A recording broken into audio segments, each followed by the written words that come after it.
Hey everyone, welcome back to another Kevin's Kreations here on Geektopia Island. I'm Kevin. I'm Cardwell. And we're back today to showcase a kind of a new deck, but everybody's seen it. I mean, it's a meta deck because we're close to the set 7th, the new set, so we're just gonna go over some meta decks and like some other decks that people have seen or whatnot. And so for those that haven't seen them, you get to see them now. Yep. But this deck actually does showcase 3 or 4 cards that we've not talked about yet that are in the little 2.5 box. So it's gonna be pretty awesome on that. It's a meta deck because they're super strong. Then they're for that for reason. So just know that it's gonna be a different game, different animal because you know. And of course, like it'll help you prepare seeing the new set, what you can play against it for sure. Yeah. Because most of the time when a new set comes out, people just revamp the old sets to make them stronger. This way you can try to we'll be able to make decks that fight this one. Yeah, I actually think the new set's gonna stop a lot of this stuff, so I'm pretty excited to see what it does. But we're gonna go over them so that way people get to see them. Oh yeah. All right, so we like to call this deck Sage's Enlightenment. But just before we get into it, guys, remind you that we do have a Patreon. The link is down below. It takes just $1 to give us some love and support. We greatly appreciate it.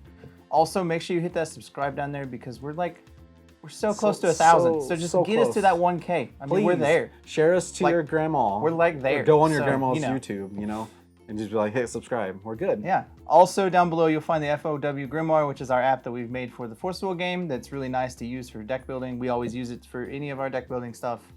And when you're out on the go and you're like, hey, I have a deck idea, you're just like, cool, put that down real quick. And once the new set's out, we'll have it put in there. It'll be great. Done. So let's delve into the blue-green meta deck.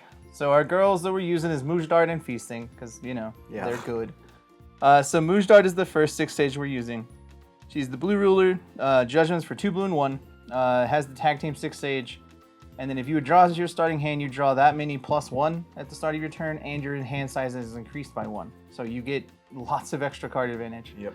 And then whenever you do judgment of a ruler, draw a card, tap, draw a card, then put a card from your hand on bottom of your deck. All of those abilities on her are what make her super strong because it helps you just keep digging and keep getting cards that you need, and it's really, really nice. When she judgments, if you ever do judgment her into a 0/7 with flying, this card gets +300 for each card in your hand, and then whenever this card deals damage to your opponent, draw a card. You're not going to really want to judgment her very much because you don't need to. Like, this deck kind of just wins in 1 turn, and that's kind of what it's for. Yeah. But it is what it is. And her tag team partner, of course, is the green ruler, Fiethsing. Judgment is a green, and 1. Tag 6 sages as well. And then at the beginning of the game, you may mulligan up to 3 times instead of once. So you basically look at all the extra cards that you need to make the perfect hand you want. And since you get to draw another one, then it works out. Yeah. You may also do judgment anytime you play a card with quick cast, and then tap produce 1 to spend this only to play chance, which helps you out just controlling the board. Yeah, I mean, you get to mulligan 3 times and you get free mana. Like, I don't know what's bad about that. At all. And then, of course, the judgment side, if you do, is flying 5/7. Enter, choose up to 2, cancel target spell, prevent all damage that would be dealt to target entity until end of turn. You're just flipping her for her extra spell, pretty much. Yeah. But you're not really winning. You get a free counter spell with her, and that's what you're doing. Oh, yeah. But overall, the 2 rulers are really good together. I mean, they've won plenty of tournaments, and the last top 8s have been mostly this deck because that's what this is good at. Yeah. So our first Resonator is Flute, Shion's Attendant. She has 1 blue for a 4/4 with quick cast, Awakening, tap, rest to recover J ruler you control, enter, draw X cards where X is 4 minus the number of cards in your hand. Oof. So it just helps you refill your hand. That's all it's for. Sounds awesome. The next one, of course, the Witch of the Fallen Kingdom. It's a 1 black 4/4. It has quick cast, of course. Your opponent cannot search their deck. It has Seal 5, which if you have 5 stones, enter, you may reveal a witch from your own hand outside a game and put it on the field. And then, of course, this is just stopping any interplay abilities. Or any search effects, which is amazing. Next up, Lumia, Princess of Rebirth / Wings of Light and Darkness. Lumia is a 1 mana 2/5 with enter quick cast. You gain life equal to the amount of life you lost in any way during this turn, and then draw a card. So you get free life. And then the bottom one is her chant, Wings of Light and Dark, which is 1 black. Quick cast, remove target resonator with total cost 2 or less from the game. If this card is awakened, put Lumia into play, and you awaken it by playing a white. So for 2 mana, you get to remove a dude and play this and get free life back, but, Seems good. more often than not, you're just going to pay 1 black to remove a dude because you can. Yeah. Next one is Neverend, Fairy Tales Dragon. It's a 1 blue, 1/1. It has flying. Enter, draw a card. Okay. This card gains +14/+14, and fairy tales you control gain eternal, as long as there are 10 or more fairy tales in the field under your control and or graveyard. You can rest or recover J-Roller you control, cards you control, and cards you own in the non-field zones gain fairy tale on the turn. Wow, alright, that works. Yeah, so you really just make Neverend a big fairy tale, because you're like, cool, tap my Resonator that I don't need anymore late game, and you're like, he's big. He's a big 14, and I'm going to kill you now. Just real quick. Next up is Tsuiya, the Cursed Spawn of the Stars / Curse of Ragnarok. Tsuiya is 1 black for a 4/4 enter. Target player banishes a non-magic stone non-general entity. Put X counters on it. You may play a black less to play cards named Curse of Ragnarok. He's insanely good. It's just so good. He kills everything because they have to banish him, which is so much better. You're like, hey, cool, get rid of a thing. Yeah. And if they only have one thing, you're like, cool, I got rid of it. Next up is Curse of Ragnarok, which is his spell part. It's 2 black, but it costs 1 black if he's in play. It's got Remnant. Look at your opponent's hand, choose a card, they remove it from the game. Simple. Discard spells are good. Yep. And ones that you can play from the graveyard, even better. Right, exactly. Kill a dude, and then they kill that, and then you get to remove another card. The next one is Pricia, Seeker of Friends / Pricia's Big Show. She is a 1 and a green 7/7 with quick cast. Enter, search your deck for a Resonator with total cost X or less and put it in the field, where X is the total number of cards you already played, named Pricia's Big Show in the game, then shuffle your deck. The other part, of course, is a chant quick cast. 4C2, put this card into the owner's hand as it resolves. That's really good. Yeah. Yeah, so that's super good. So if you have nothing to do at the end of turn, you're like, cool, pay a green, I'm going to 4C2 and set my deck up how I need it. Exactly. And then it triggers her ability later because you've done it X number of times. So if you've done it 5 times, you go get 5 dudes. Yeah. And you're like, hey, cool, go get free dudes. It's free dudes. That's pretty solid. Yeah. Next up is Welser, Master of the 6 Stages, and his last lecture. If you're playing the 6 stages, you should be playing this dude because he's that good. He's just, yeah. So his last lecture is his bottom's part, and I'm going to go over that first because that's what plays him. 1 green, quick cast, recovery of ruler you control. If it's 6 stages, put Welser into the field instead of putting it in the graveyard. And then Welser is 2 green, quick cast, enter, return target spell to its owner's hand. If this card is put into the field by an effect of his last lecture, remove it from the game. Put 2 counters on each ruler you control. Yeah, so you're just literally using it to, return a spell to the owner's hand as much as possible. Yeah, card is insane. Yep. Melfee, Traveling Sorceress. It is 1 and a green. It's a 2/2 quick cast. When you play this card, treat it also as a chant. Enter, produce 2 wills in any combination of attribute, draw a card. So yeah, it's just all value in everything, in every sort. Yeah, the last 3 cards we've talked about, those are going to be in every one of these decks ever.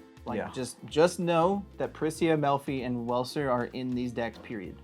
Whatever else you change in it, you can change, but those 3 cards are there. Yeah. And then the final card we have that's a Resonator is Magna's Guardian Beast. It is 2 green and a red for a 6/6 with enter. You may search your deck for up to 2 Resonators, total cost 1, and put them into the field. So you can go get Neverend and the other Flute's Persistent or whatever, and it's just, you get free value out of it.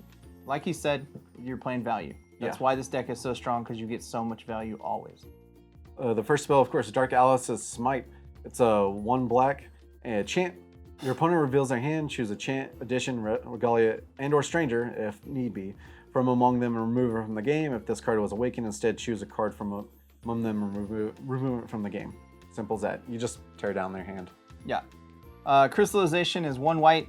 Destroy target Resonator. Its controller gains 1,000. It does other things if it's awakened with strangers. We don't care. Care. Destroy a dude, gain 1,000 for 1 white. Because you don't care how much they gain, because you're gonna beat it out of them later. It's 1 mana kill a dude, and that's what's worth it. That's all you need. Dispelling Stone is the next. It's a 1 white chant. Quick cast. Destroy target addition. Draw a card, then shuffle this card in the owner's deck as it resolves. Mm-hmm. Helps you kill all the pesky enchantments that you need. And we'll get to one soon enough that everyone's playing. Necromacon Barrier. It is 1 black for a quick cast. Resonators enter the field under your opponent's control. Don't cause their own ability to trigger. And then you may search your deck for Demonic World. We don't care. Yep. We're playing it to be like, hey, don't trigger your enter triggers, because I don't want you to have your Welsers. Yeah. That's what it's for. Extremely powerful nowadays. Yeah. Number 13, Anti-Magic is the next card. It's green and a white chant. Quick cast. Cancel target spell. If you have 4 stones, you may pay white less. If you have 7 stones, you pay green less as well. So it's free. Yeah. A counter spell, that's free. Yeah. Counterspell that can be free, always good. Yeah.